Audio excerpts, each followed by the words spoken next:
want to just take a couple minutes for some housekeeping stuff.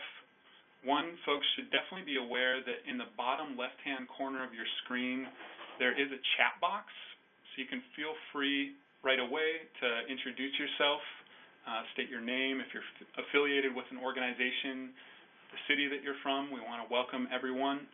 Also, if you do have questions throughout the webinar, you can feel free to chat those questions. We will have a couple, probably we can let you know how to unmute at that point. But again, feel free to have dialogue throughout the webinar. Also, if for some reason you're experiencing technical issues, if you can't see the PowerPoint, you can try to hit the refresh button. You may also have to download Adobe Flash and restart your computer, but you can definitely just listen in like this is a normal conference call. We will email as a follow-up to the PowerPoint presentation. So if for some reason you can't see the PowerPoint, it's not a big deal. Finally, if you're new to Advocates for Ohio's Future, again, welcome. We will add you to our mailing list, but you can feel free to unsubscribe at any time. So my name again is Will Petrick. I'm the State Director, and I'm joined today by Gail Clendenin. She's the Communications Director here. I want to thank Gail for helping organize this webinar. She did most of the heavy lifting to bring this together. So thank you so much. Absolutely. Glad to do it. For those of you who aren't familiar with Advocates for Ohio's Future, we are a statewide advocacy coalition. We have over 470 organizations across the state who have endorsed our mission and goals, and together we work to promote health and human service budget and policy solutions so that all Ohioans live better lives. We have shared values with both the members around our steering committee table, but also hopefully with all of you across the state. We believe in Ohio. We feel like Ohio should be a great place for everyone to live and work. We feel like we need to raise the bar and improve the quality of living for everyone across the state. And we actually believe that state budget and policy solutions can help us get there. It can help us make people more competitive and improve our economy and create jobs. We also believe in community. We know that healthy people are fundamental to build strong communities, and we know that all the different health and human services and early education, all of those are interconnected and play a part in helping to strengthen families and communities. We also believe in people. We know that when people have the basics, just the fundamental things that families need to get by, whether you think about food, housing, transportation to get to work, healthcare, childcare. When people have the basics, everyone can support themselves and their family. Everyone can live better lives. So the other thing that we value and that we believe in is participation. All of our members come from different walks of life across the state, but our diversity and our belief in democracy is something that makes us strong, and we are open to all who share those values. So I want to thank everyone. And also, if you are an organization and have not joined our coalition of over 470 organizations, you can share information about Advocates for Ohio's Future with your board. I'd be happy to talk more after the webinar. Feel free to get in touch with me or Gail, and we can provide more information. And you can check out our website, and you can endorse us online. It's at www.advocatesforohio.org. And Gail's actually, this is the first of our new monthly webinar series. So Gail's going to talk a little bit more about that. I just wanted to give you a heads up that we have decided at Advocates for Ohio's Future to launch a monthly webinar series beginning today. So thanks so much for being on the first step in this with us. The policy year and the legislation and our policy platform can get really busy. There's a lot of detail involved in doing this work, and we want to make it as easy as possible for you to have the resources that you need, the information that you need to be great advocates for the people that you're around in your community, and also if you choose to work with us to impact legislators and impact those policies there. So the goal of our webinar series will be to bring a different topic each month that helps you take action that helps you know what resources and what information you need to really be on top of what's happening with Health and Human Services policy in the state of Ohio, and also to keep you up to date with how the process is going. We'll see a state budget this year. Things will get very busy, and so we want to help you to engage with us and to engage with the work as much as possible. So I hope you'll continue to join us as we tackle new topics each month. And these are not just for Health and Human Services leaders. Being an advocate is for anybody's. So if you have family members, friends, neighbors, people in your organization that you work with, we'd love to have them join us for the webinar and become excellent advocates with us in this process. So thanks so much for starting that today.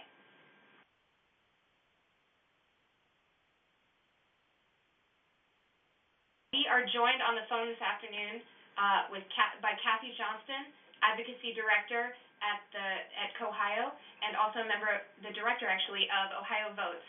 With her is Ruben Castilla-Herrera. He's a community organizer with Central Ohio Worker Center and also speaking today with the OhioVOTES program. They're going to be talking to us about voter registration and engagement and how you and your organization can get that done. So we'll pass the presentation off to them. Actually, before we pass the presentation off to Ruben, I actually wanted to get a sense of people's participation in this type of work. So I actually have a couple polls. So the first of those polls is just, have you as a person ever worked to register voters? This isn't necessarily your organization, but this is you personally. Have you ever worked to register voters? You can go ahead and click to vote. Wait a couple seconds.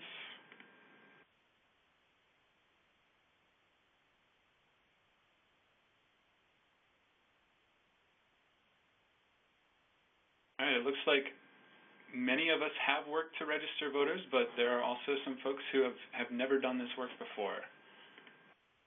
Do another poll. This is about working on a Get Out the Vote drive. So in the political world, it's called the GOTV, but have any of you ever worked on a Get Out the Vote? Not necessarily registering people to vote, but going and knocking on doors and asking people to get out to the polls.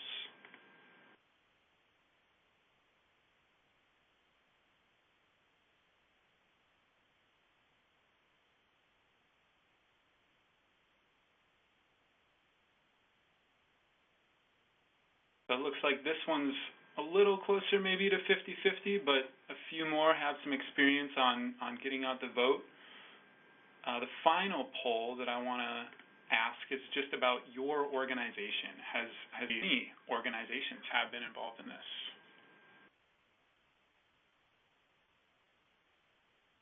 There are a couple that are new to this, so that's great that for folks who have done this before, hopefully we can learn more, and also for organizations that have never been involved in this, we can give you information on that.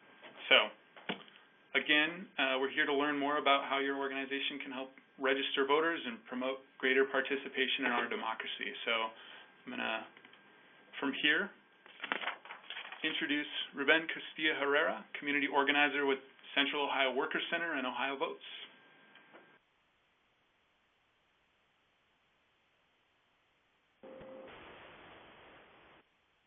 Sorry. All right. There you go. Hey. Hello, everyone. This is Ruben Castilla-Herrera. I'm in Columbus, Ohio. You won't be able to see me. I don't have a camera on me, but hopefully you can hear me loud and clear. It's great to be here. I saw the list of people that are on the call. Looks like we're from all over Ohio, and I'm really pleased and encouraged with that. And thanks to Will and thanks to Gail for putting this together. And we're happy to be the first of the series of webinars, and so good luck with that as well.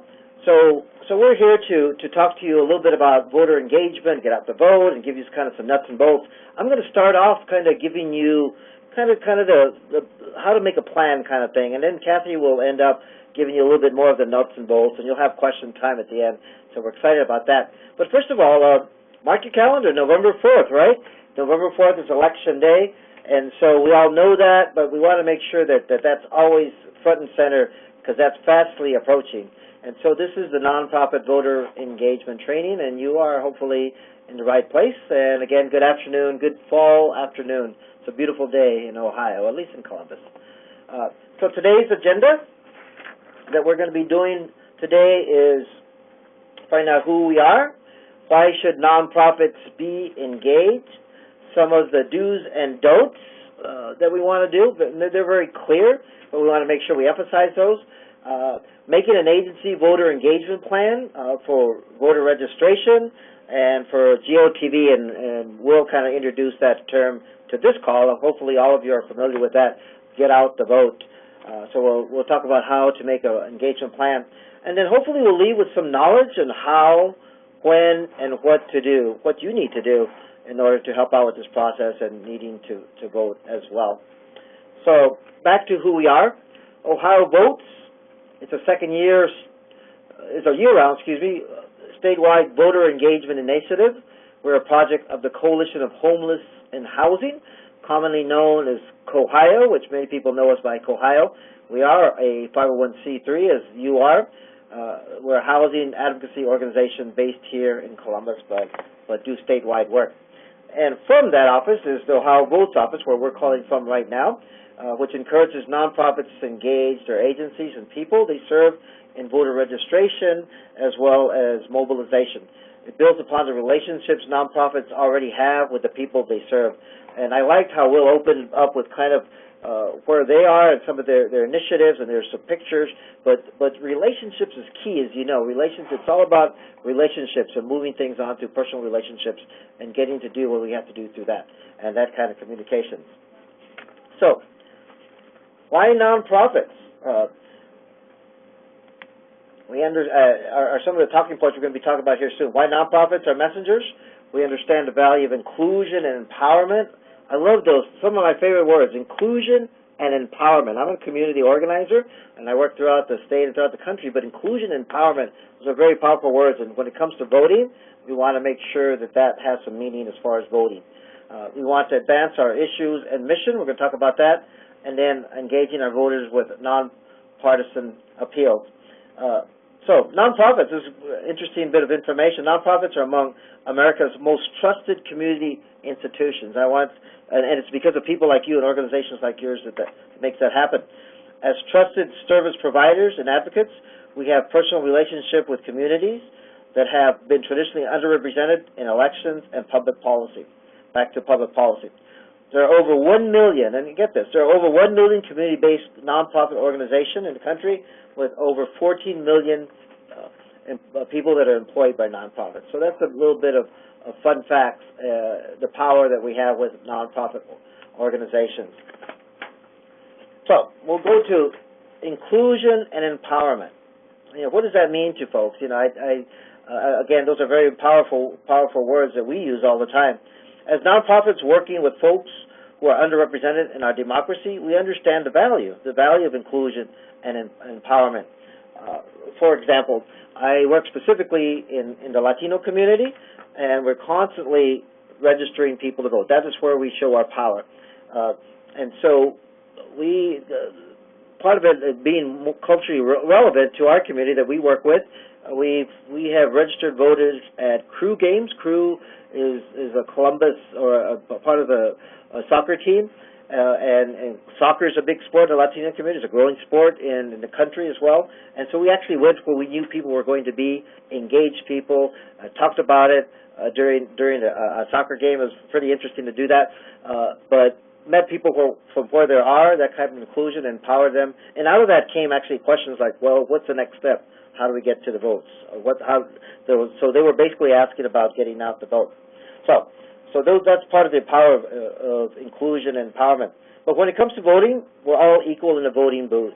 The richest and the poorest, brown, black, male, female, our abilities, whatever it is, we are equal in the voting booth. And that's something that I remember every time that I walk in personally to my precinct here in Columbus on the east side is the power that I have. And at that point, I am exercising my power. I would never tell anyone not to vote, but making sure that they have the ability and the information they need to exercise that power.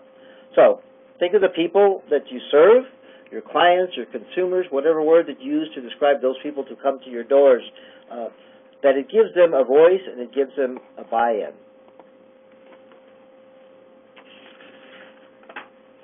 Nonprofits need to advance our issues and mission. Voting is a way of connecting to and caring about our neighborhoods, our government, and the direction of public policy. It's directly connected to that. Our neighborhoods, our government, and the direction of our public policy. Government funding and support can dramatically impact a nonprofit's ability to carry out its mission.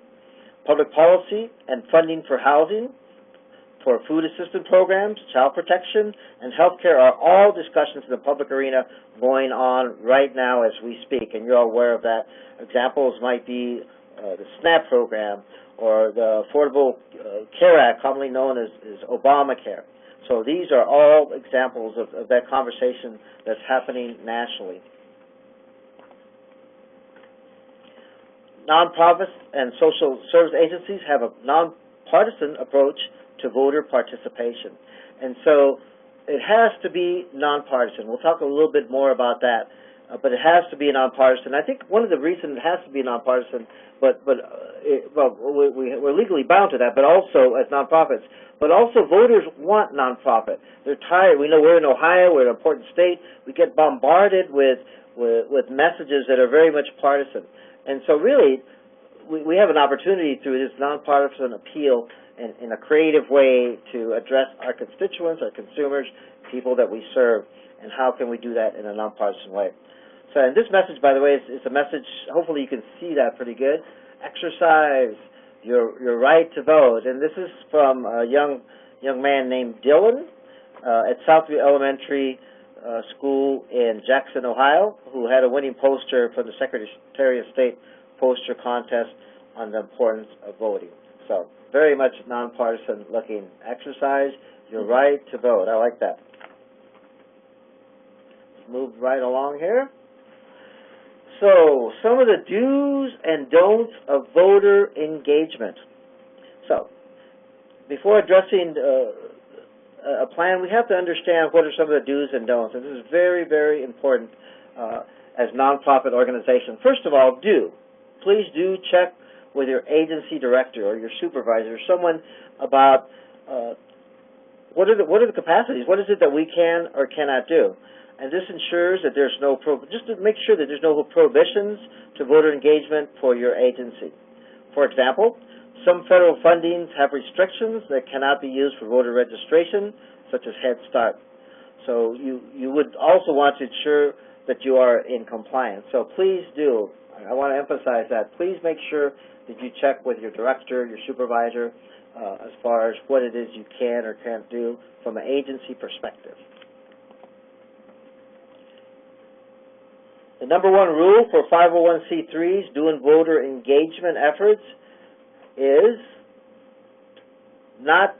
to be nonpartisan.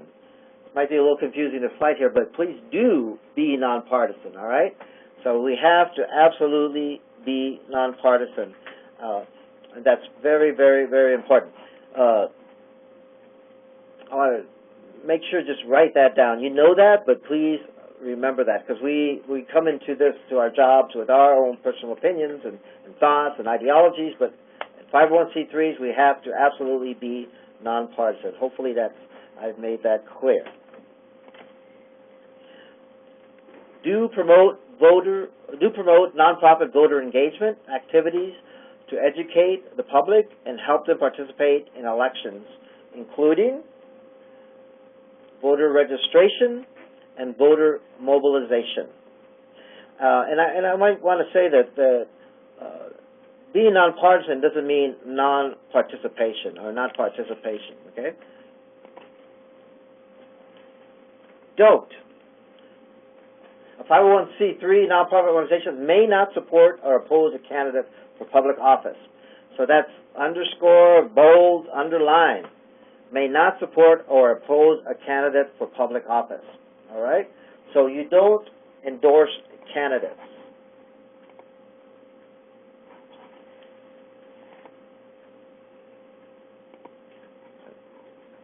Let me go back. All right? You don't endorse candidates. You don't donate money or resources to candidates, and you don't rate candidates on single issues. So, again, let me just go back over this. You may not support or oppose a candidate for public office, and don't endorse candidates, don't donate money or resources to candidates as organizations, or rate candidates on single issues.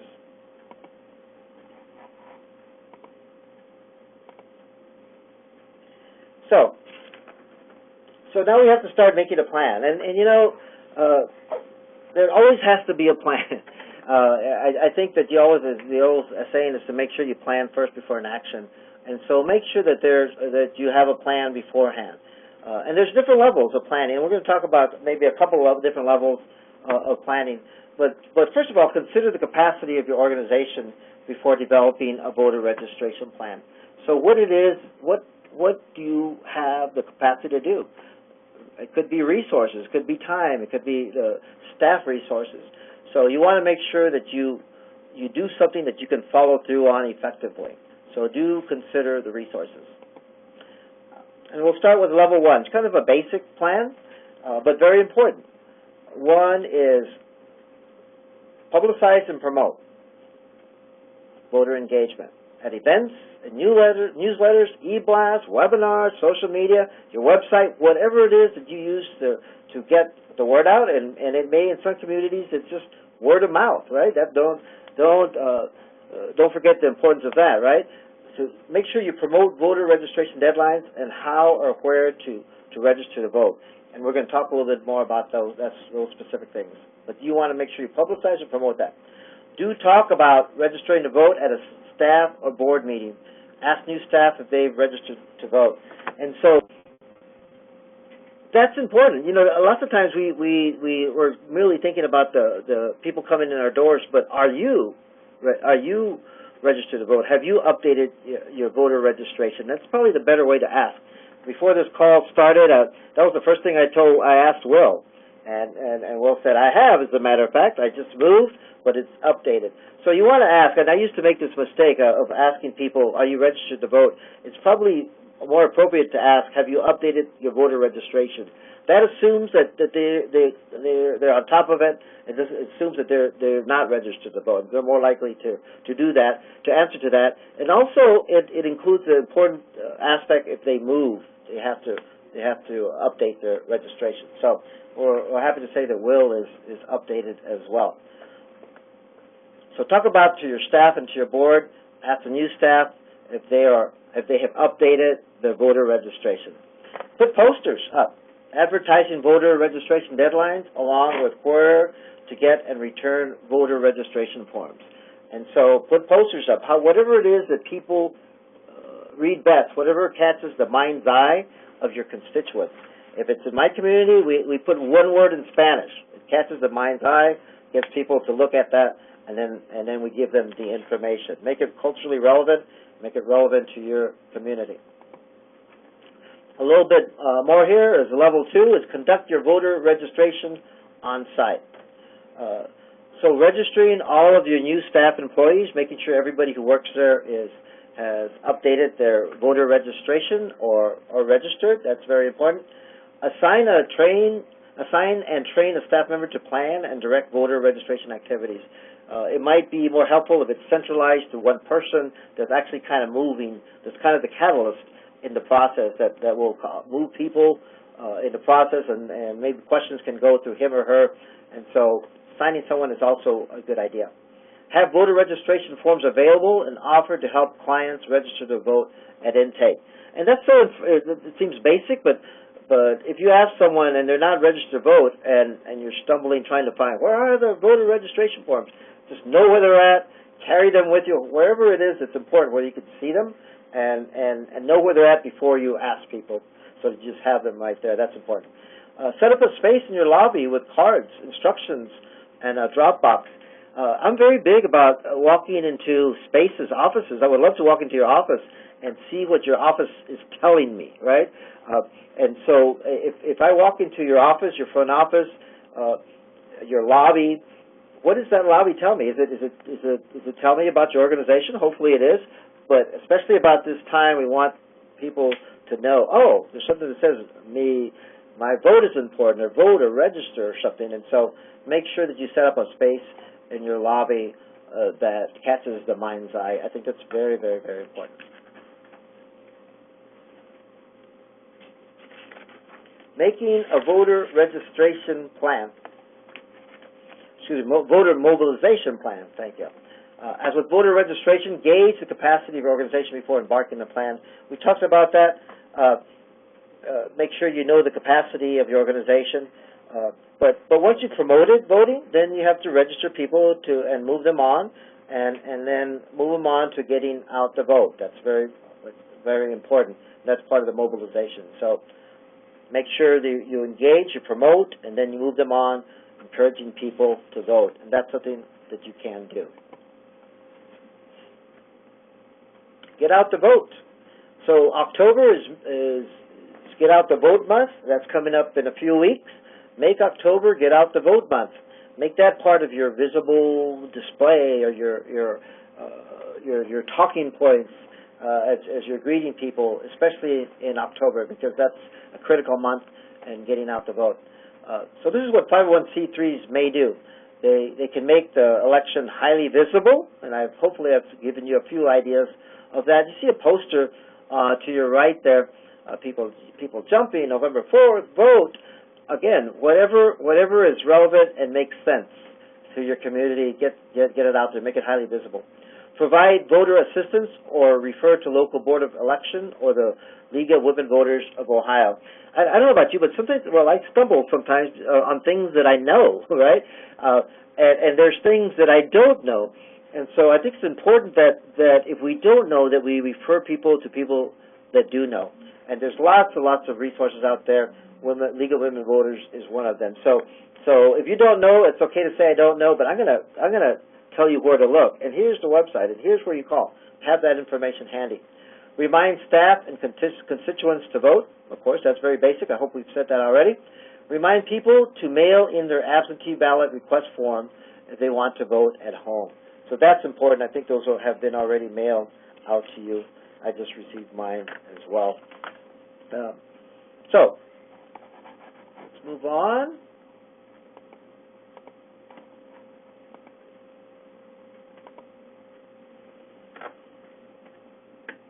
So here's some possible ideas for a GOTV principles and a plan. One, again, is making it personal. Everything is about making it personal. That's something that I constantly try to live and be in everything that I believe and I work for. It's certainly with voting, making it personal. Why is it important? Why is it important for our agency? Why is it important for you? Why is it important for my community? Creating visibility. Of course, I've talked about that. Is how can it be visible? If it is to be, it has to be visible, right? And so making sure that it's visible, using balloons, using whatever it takes. Being positive, and I think this is very important. For one thing, being positive takes less energy than not, and it's much more fun and much more respectful. And so be positive about it. Making it urgent. How do we convey a sense of urgency and criticalness to my community? This voting. Why is it important? I mean, those kind of questions. And make it serious. I mean, I like to have fun, and I'm all about having a good time. But there's a time to be urgency to make that connection of sense of urgency in a way that's serious, in a positive way, in a way that's also kind and passionate and culturally relevant, and it makes sense to your constituents. And then last is getting voters the help that they need. And we've talked about that, how important that is to get voters the help that they need. There's lots and lots of resources. We can't possibly know them all, but we can have access to them this day of communication and easy access. We can get that help as quick as possible. Now, this last slide that I'm going to be working through talks a little bit about kind of our national partners called Nonprofit Vote. They happen to be based out of Boston, but they're an excellent resource. I would encourage you to go to nonprofitvote.org if you want to see all kinds of voting materials, posters, manuals, just ideas, and kind of the latest in what's happening locally and nationally. They're a group that we work with very closely. They have a great resource, and that's probably one of the best things that they have. And so please go to nonprofitvote.org for resources. All right? So with that, I'm going to turn it over to my friend Kathy Johnson from OhioVOTES, and she's going to speak a little bit more to you. And then we'll have open up some space at the end of the session. All right? So thank you, and here's Kathy.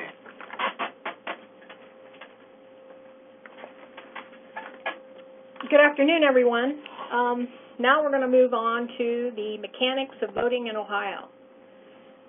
And we're going to be talking about voter registration, 3 ways to vote in Ohio, and voter ID. Here are the voter eligibility requirements for Ohio. You must be a citizen of the United States.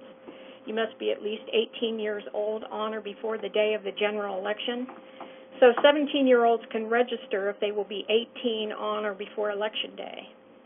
You must be a resident of Ohio for at least 30 days. You are not currently in jail or in prison for a felony conviction. You have not been declared incompetent for voting purposes for violations of current election law. Now here's a copy of the most current voter registration form. In my office I have a couple versions left over from doing this for several years. Both versions can be used, and some of you may even use the National Voter Registration Form, which you could download and print off if you choose to use that form. This form can also be downloaded from the Secretary of State's website, and the primary location for everything is myohiovote.com. Now, there's a lot of stuff there, but there is lots of omission errors on the form. But this is the newest form, and you'll see there at the top line, registering an Ohio voter, updating my address. So that's new information that they're asking for on the new form. And the boxed-in section with 1 and 2, are you a citizen, and are you at least going to be 18? These are eligibility questions, so these boxes must be checked. Number 4 I'm going to deal with in the next slide because it has to do with what address people should use if they are homeless.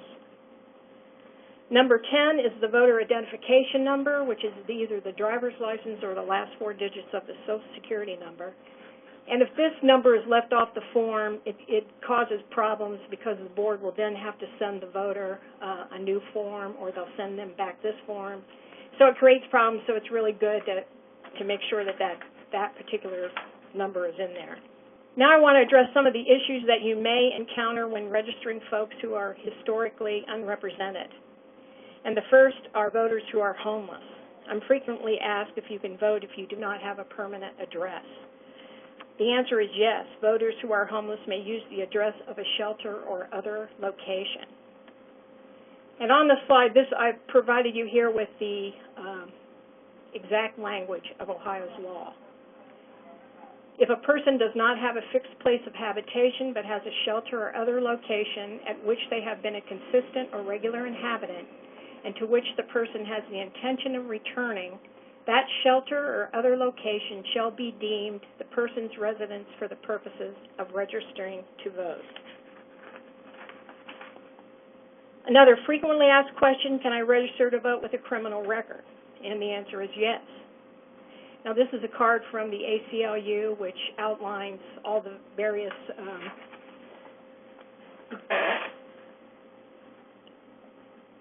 if you have been convicted of a misdemeanor, you have the right to vote even if you are incarcerated. If you've been arrested for a felony but have not been convicted, you still have the right to vote. If you have been convicted of a felony, you may not vote while incarcerated, but you may register to vote using your new address after you have been released. You have the right to vote. If you live in a halfway house or on parole, probation, house arrest, or other sort of correctional control, you have the right to vote. Now, this is from the ACLU, and on their website is not only this, but there's lots of other very, very good voter education materials. I also wanted folks to be aware that the National Voter Registration Act of 1993 made it easier for Americans to vote and maintain their voter registration by requiring states to offer voter registration for all offices that provide public assistance. This is primarily the Office of Job and Family Services, and the Ohio Benefit Bank also provides registration.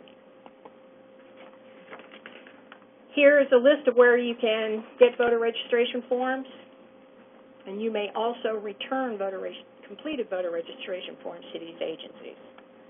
And once again, you can download the form off the Secretary of State's website. And I don't know if folks remember a few years ago, about 2004, there was a requirement on the paper weight of their voter registration form. It had to be a certain weight. Well, that's no longer in effect. You cannot register to vote online in Ohio. You can actually fill out the form online, but you just can't. It won't register electronically. You have to download it and print it. However, if you're already registered and moved, you can check and update your voter registration online. Voters often assume that if they are registered once, they never have to re-register, but that's not always true. If you move, you must update your voter registration if you have a change of address. If you have changed your name, such as marriage or divorce, you need to update your voter registration. This helps the Board of Elections to confirm your eligibility to vote, because your registration matches the name on other government records. And you have to download the form on this, print it out, sign it, and mail it. There is a relatively new feature on the Secretary of State's website where you can change your address online, and this is really a fantastic feature, I think, because we're trying to keep the voter registration rolls in Ohio up to date.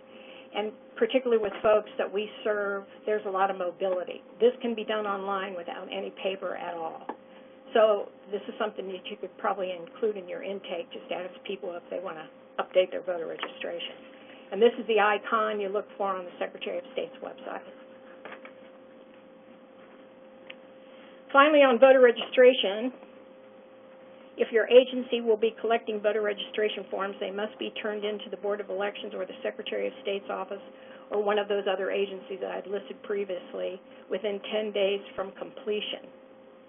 For a complete guide to voter registration, see the Secretary of State's voter registration instructions. Sorry, I went too fast there. And this can also be found at myohiovote.com. Now I want to address really quickly the 3 ways that you can vote in Ohio. I'm providing you this information not only for yourselves, but so you'll have a greater knowledge base that you can answer questions for people. And as you know, there's lots of places that you can go to get this information, so some of those locations will be listed at the end. So the first is vote by mail. Vote by mail, also known as the absentee ballot. Submit an absentee ballot request form to the County Board of Elections. But you know, this year the Secretary of State has done statewide mailing out these applications. One's already gone out, and there'll be another one in October. And if you do not receive it for some reason, you can request one from the Board of Elections. These applications must be received by Saturday, November 1st. And once the Board of Elections receives this, they will mail you a ballot. Absentee ballot forms require more information this year because there was a change in election law that must be provided for the ballot to be counted. So just a word of caution to be careful about filling out the application form and the absentee ballot. Absentee voting begins September 30th. If you mail in your absentee ballot, it must be postmarked no later than November 3rd, the day before the election. You may also drop off your absentee ballot at your local board at the close of polls, 7:30 on Election Day, in order for it to count. Now, moving to number 2, vote early in person. You vote early in person in the county where you are registered. Registered voters may vote early beginning on September 30th for the November 4th election. Call your County Board of Elections for voting locations. And as everybody knows, we're in a state of flux on when those hours are going to be once again, and here a federal judge made a decision on September the 4th to restore the cuts to voting, but now that particular ruling has been appealed. So as we're all used to doing it. We live in Ohio. Just call your Board of Elections, or you can find out the information on myohiovote.com as we approach Election Day.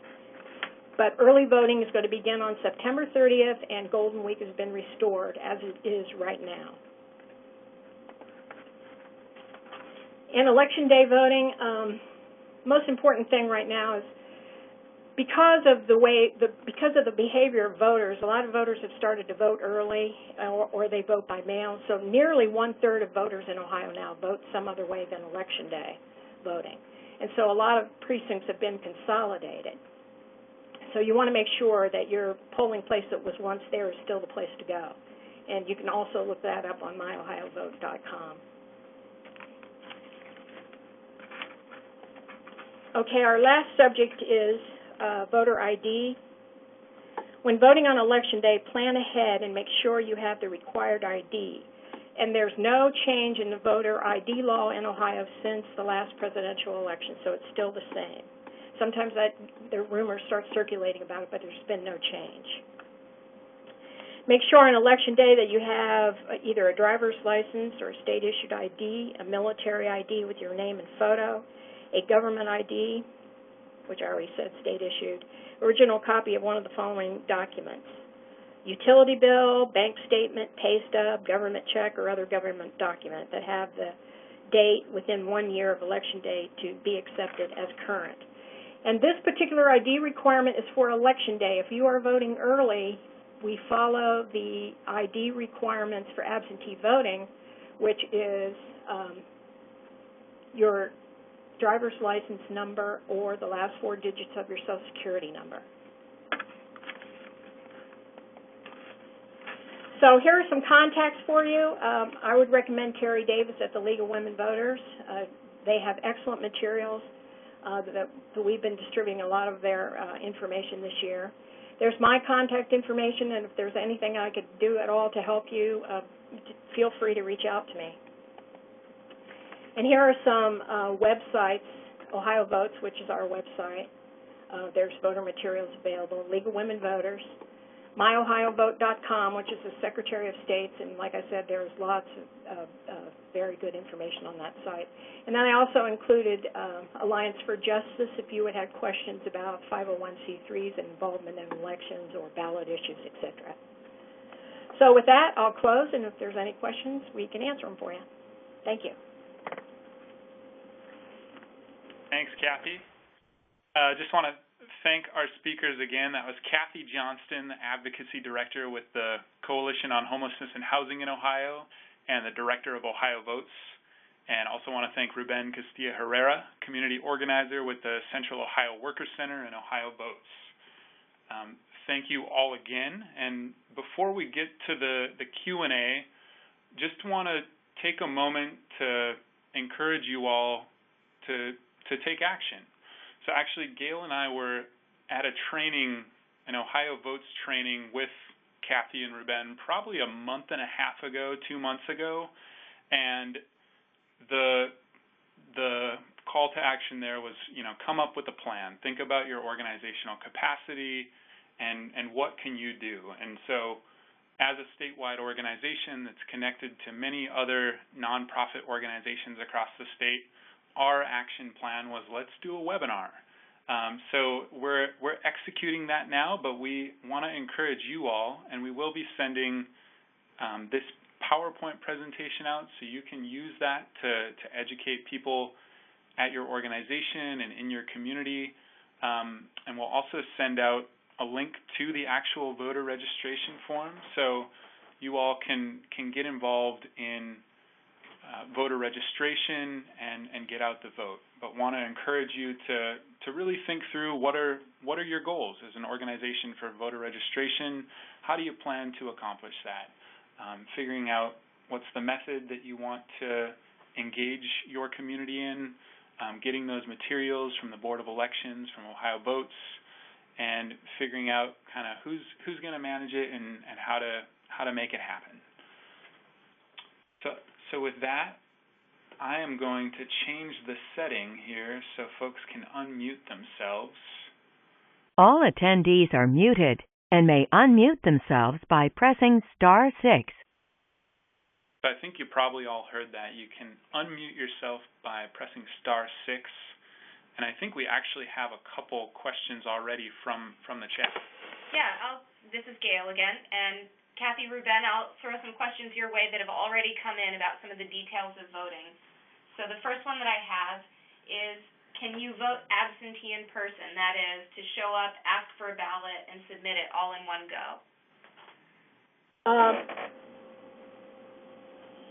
Yeah. Oh, yes, you can do that.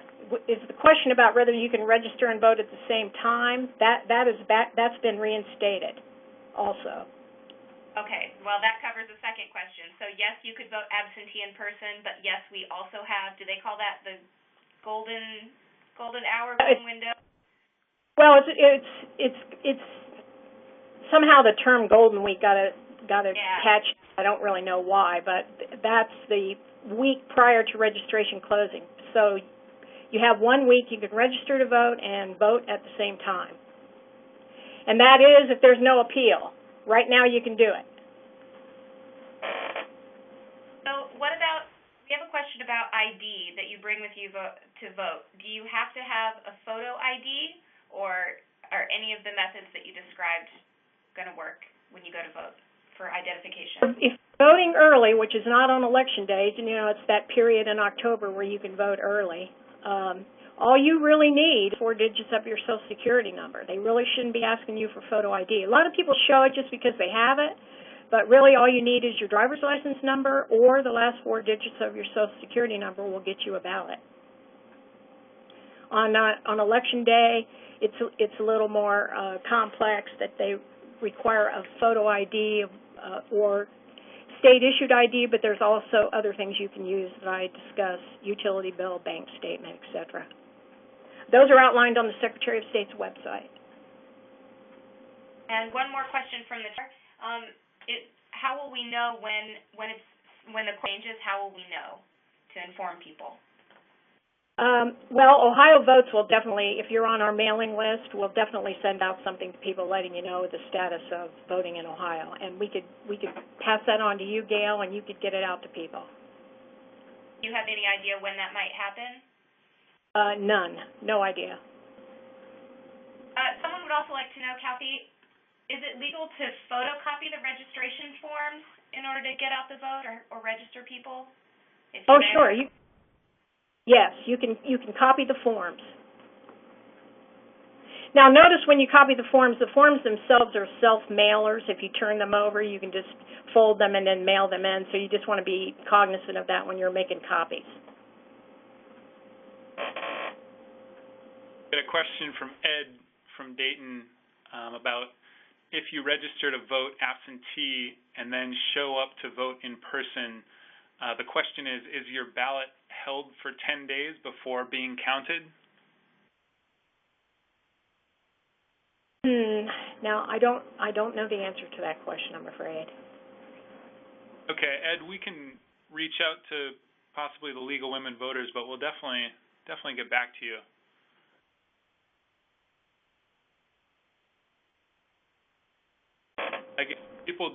We've got a lot of good questions via chat, but if you want to speak up, you can hit *6 and introduce yourself and ask a question.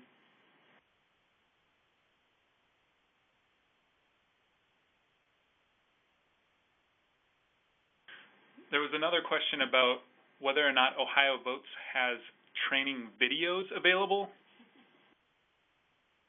We do.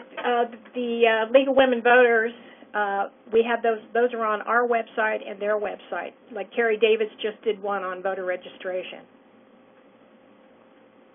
And this webinar is actually being recorded right now, so this will be a video that people can access via a link that we'll have up on our website.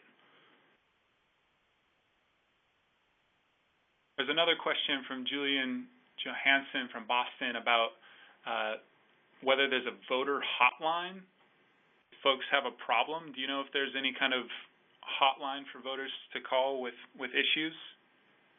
Yeah, I'm sorry, I don't have the exact number. It's Our Vote. It's 1-800, I believe, Our Vote, Protect Our Vote. That's something that I can get out to people because I don't have it at my fingertips, as you can tell by my answer. But that's a good question. We can get that out to people. Okay. It's a national toll-free number.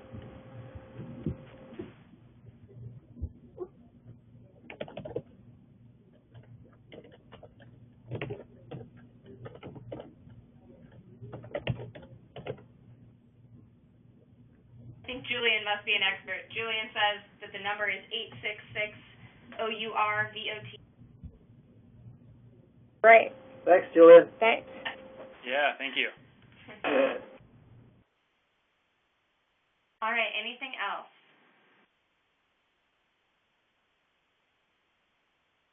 If not, just wanted to close by thanking everyone again, thanking Ruben and Kathy for being here, for your time. Just wanted to give you a note on what's up next for Advocates for Ohio's Future. We are currently gearing up for the next state budget, so we're working with our statewide partners on our steering committee to develop budget and policy priorities to push families and communities onto the ladder up and out of poverty. So we recognize that in order to build strong communities and a strong economy, we have to make sure that everyone has the opportunity to live a good life, and we're working to build support for those programs and policies that help stabilize low-wage Ohioans and also help to strengthen our workforce. So that's just a little teaser, and Gail's going to talk a little bit about the next webinar. So in October, we will be talking about what has happened since our big battle for Medicaid expansion last year. We'll be talking about what's happened with health care and health care access in Ohio. We'll be talking a little bit about how we can use stories to talk about the success of health care access and what's going to be happening in the next few months, or what we think will be happening in the next few months around health care advocacy. So that's coming up on October 9th from 3 to 4 p.m., so you can save the date for that.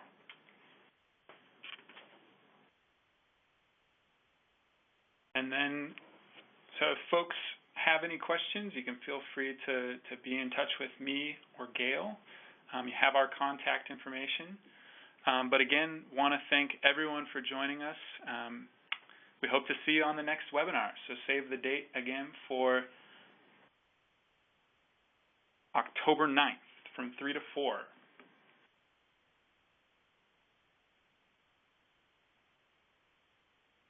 Have a wonderful afternoon. Okay, thank you. Thanks.